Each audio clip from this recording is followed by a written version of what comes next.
When a player is traded or signs a contract with a new team, GMs oftentimes see this as a gamble, as in sometimes even players that have proven themselves prior to can still falter and fail to acclimate correctly, or as they'd hope to. In this video, I'm going to go over a few players that were great on paper before switching teams and then became terrible fast. And with that, here are 3 players that were instantly awful on ice after changing teams and why. When Florida managed to entice 2-time Vezina winner Sergei Bobrovsky to the Sunshine State, Dale Talon and the team saw this as a huge step in the right direction, and rightfully so, as Bobrovsky had dazzled and impressed in net while in Columbus, as he was part of the franchise's first ever postseason series advancement into the second round. Therefore, when the netminder was inked to a 7-year, $70 million contract at the time anyways, it didn't seem so bad. But unfortunately, as most of us know fair and well, once Bob switched teams and systems, his game was the ultimate casualty. So how does a Vezina winning goalie go from being among the best season upon season and then suddenly struggle to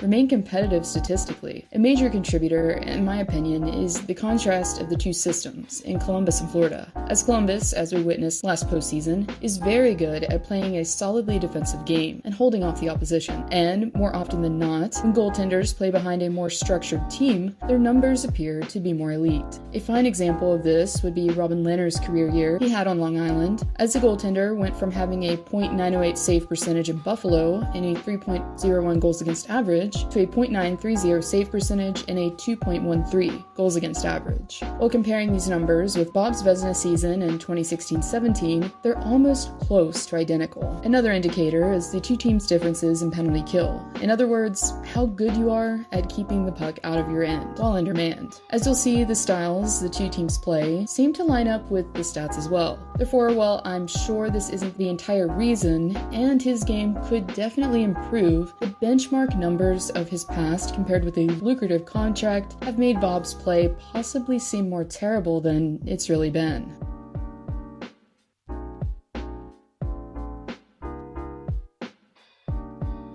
When PK Subban was traded from Montreal to Nashville, the move initially shocked the hockey world, as the previous Norris recipient, who was just coming off a 51-point season, found himself having to acclimate in the Music City. And really, the move initially seemed to benefit both parties, as the Predators were able to make a Stanley Cup final appearance following the defenseman's debut season. Subban went on to notch 59 points in the 2017-18 campaign the following season. Therefore, it's more understandable as to why New Jersey saw value in number 76. But upon his entry to the Garden State, things didn't start out as PK or management would have hoped, as Subban was even shown saying post-game in 2019, I look like a rookie on the ice, to be honest with you.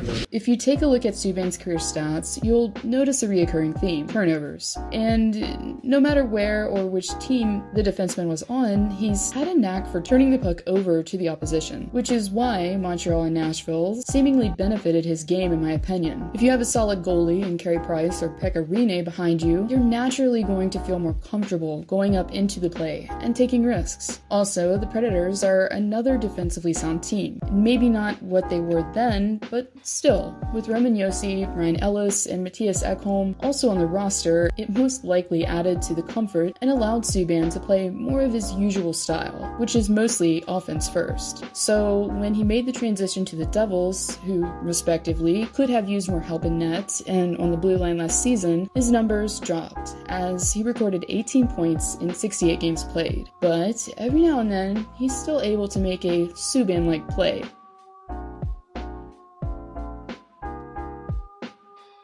As Phil the Thrill Kessel made headlines around the hockey world after being traded to Arizona, ticket sales instantly skyrocketed, as fans in the desert couldn't wait to see number 81 in action. Coming off a point-per-game season, it's no surprise how the 2-time Stanley Cup champ would naturally garner some excitement. But excitement quickly turned into disappointment, as Kessel seemed to struggle more than ever to remain competitive, and would go on to score the least amount of goals in a season out of his entire career thus far, with 14. And maybe if the forward wasn't known primarily as a goal scorer, that number would be just average. But for Phil, who was able to tickle the twine 37 times twice in Toronto, 14 just doesn't cut it. Even still, for a guy that's demonstrated a knack for scoring goals wherever he goes, there has to be a reason. And the 33-year-old who's known as quite the character, who also can be stubborn at times, his Ironman streak of 844 games to date isn't something he's willing to part with. Following a disappointing season, Phil went on to reveal that he'd been dealing with a long-term injury, while saying, "Obviously I had a tough year. I think it's probably my most injuries I've ever had this year. But that's no excuse, right? It's one of those years, and obviously I'm going to look to never have that again. I've never had a year like that, so I'm just looking to bounce back," he says. And after coming in 5th in scoring for the Coyotes, let's hope that he can do just that.